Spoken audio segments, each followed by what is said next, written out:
Rin-bline. Isabella gripped the oil can tightly as she wandered beneath the surface. The metal tin swung side to side as she moved amongst the humming machinery. She looked over the components, making sure everything was running smoothly.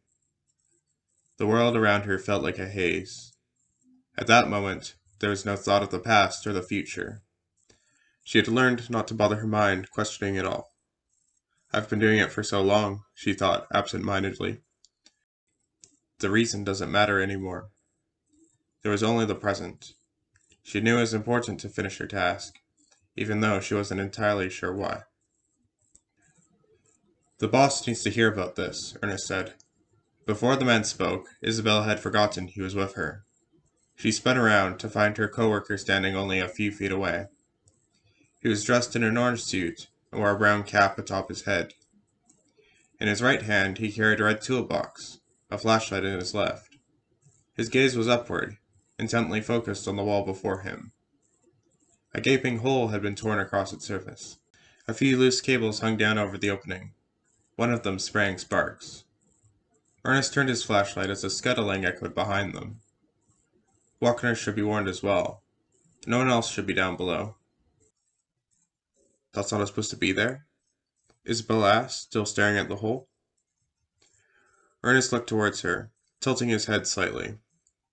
The memory of Rin-bline is becoming loose, he said finally. I guess everything fades in time. Chapter 1. The Core. After decades of reconstruction, the city of Rin-bline looked like a shambled mess of design. Old concepts left unfinished, then redefined. There was a constant hum beneath the streets, gears and contraptions of unknown use. Robert Calnner didn't know the purpose of most of it. Neither do the owners, he thought, turning a corner. The city almost has a mind to itself. His walk slowed as the booth came into view ahead.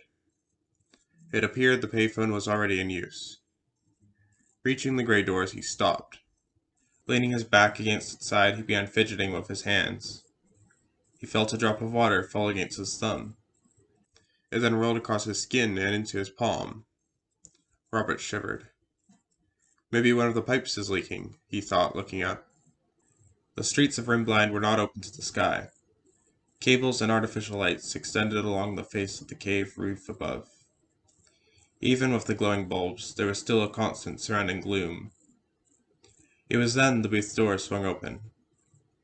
Robert shifted to his feet, watching as a pair of polished shoes emerged and fell against the sidewalk. The woman gasped when she saw him. She raised a hand to cover her open mouth. Robert stepped aside, maintaining the grim expression. He watched her run past, red heels echoing as she hurried down the road. Robert entered the booth. As the door clattered shut behind, he reached for the receiver. Dialing, he held it to his ear. At first, there was only his own breathing. A moment later, there came a clatter as someone on the other end picked up. Is it clear? Robert asked calmly. I'm not too far now. It is, the speaker answered. I'll make sure to have everything ready when you arrive. Excellent. Robert hung up the phone. Putting a fist against his chin, he pushed left, then right. As he did, his neck gave a satisfying crack, its grinding echoing throughout the small box. Right. Reaching up, he grabbed hold of a tuft of his hair. Gripping it from the base, he pulled upward. From the side of his head, a long cylinder slid out. It was a clear container of orange solution that splashed within as he raised it up. Its consistency, he found, was comparable to water.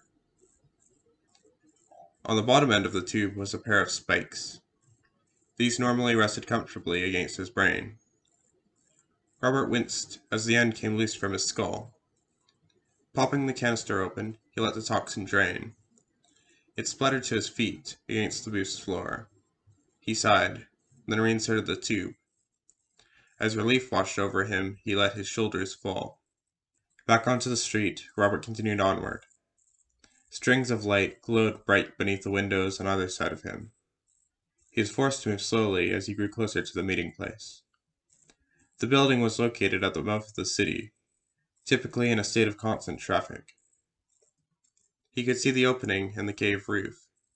The sky was clear beyond the rusted ellipse. Must be good business for the inn, Robert imagined, peering over the heads of the multitude. A steady flow of customers. The Walkner Inn was at the summit of one of the massive pillars positioned around the city's entrance. Its white walls stood out clearly from the stone. Like a star in the night sky, Robert thought, staring towards it. A sign hung down from the building's entrance, its red letters welcoming people to enter. They'll be full already, he thought, reaching the flight of stairs, now that it's night. He could hear the voices above. Marching up to the entrance, Robert paused. The moon was out. Beyond the mouth he could see its waning face clearly in the sky. Robert pushed the door open. The interior was full of life as people conversed around crowded tables. Looking past, he could see glimpses of the wall, revealing its surface chipped with peeling paint. Robert ignored all of it. Stepping through the threshold, he headed towards the far door. Reaching for the silver handle, he stopped to read the note on its front. No customers. Flinging it open, Robert marched inside. Laughter erupted from the common room as he closed the door behind him. The owner was already waiting for him. Robert Calnner. Hello, Walkner, Robert stated as he approached the greasy man. It's been a long time. Yes, the owner responded, scratching his chin. I'm glad you've come. What's happened? Robert asked. What did you want to show me? I'll lead you to it, the innkeeper told him. Walkner looked just as Robert had always known him. He was an older fellow, his grey hair hidden behind a long-brimmed hat. Robert followed as Walkner began along the hallway. He walked a few steps behind, careful not to step on the end of the old man's trench coat. Here, Walkner said, pulling another door open. They were met by a stairway. The pillar was hollow, it seemed. The interior revealed a shaft leading into darkness. What is this? Robert asked. We believe it used to be a mine. A mine? Robert asked, peering down. Under the inn? A pathway down was constructed of wood against the concrete walls. From above, pulleys and cables hung down towards the floor. We're not the ones who built it, Walkner told him.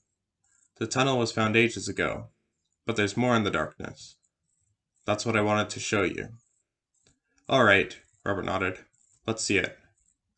Together they began their descent.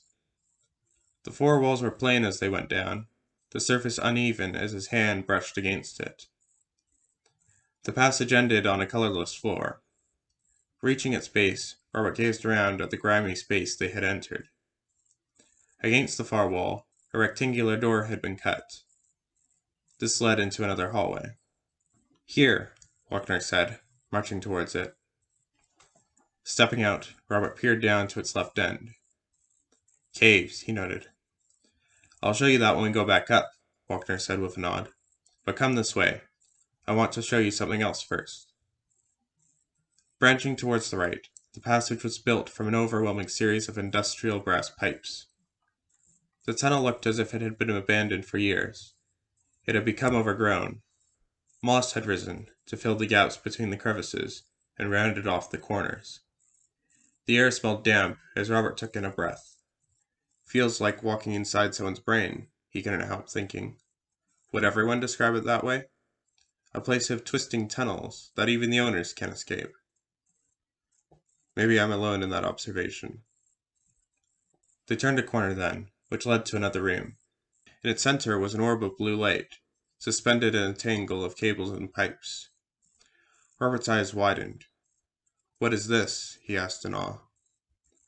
This is the core of Rin-bline, Walkner told him. It powers the city. How can that be? Robert asked.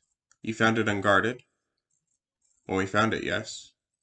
I assume it's unknown to the higher-ups then. We've kept this quiet, Walkner answered. I've grown worried recently. Oh? They've been sending spies to the inn, Walkner responded, shaking his head. That's the reason I called you. What do you want me to do? In short, Wagner began, I want you to watch for me. Keep them away from the inn. But let's return to the stairs now. We will talk further after I show you the greenhouse. Greenhouse? In the cave we passed earlier. As they left the room, Robert noticed an indentation along the floor. There was a door here once. Returning back into the passageway, they could hear voices from the caves ahead. Yours? Robert asked. Turning, he found Wagner had stopped in his tracks. I don't recognize those voices.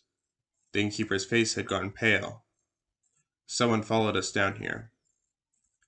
Robert kept a hand against the wall as they continued. Emerging from the passageway, the pair headed into the cave. A thick layer of moss covered the floor like a carpet. Jagged rock poked throughout in clusters. Trickling water streamed from the ceiling, forming a pool. The greenhouse was ahead. Like the rest of the cave, it was overgrown, its slanted roof covered in foliage. The pair moved cautiously, Wagner leading the way. A yard from the greenhouse doors, a bolt collided with the wall just above Robert's hand.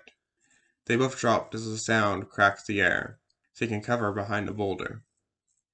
Get to the greenhouse, the innkeeper whispered, grabbing hold of Robert's wrist. Once we're inside, we can ring for somebody upstairs.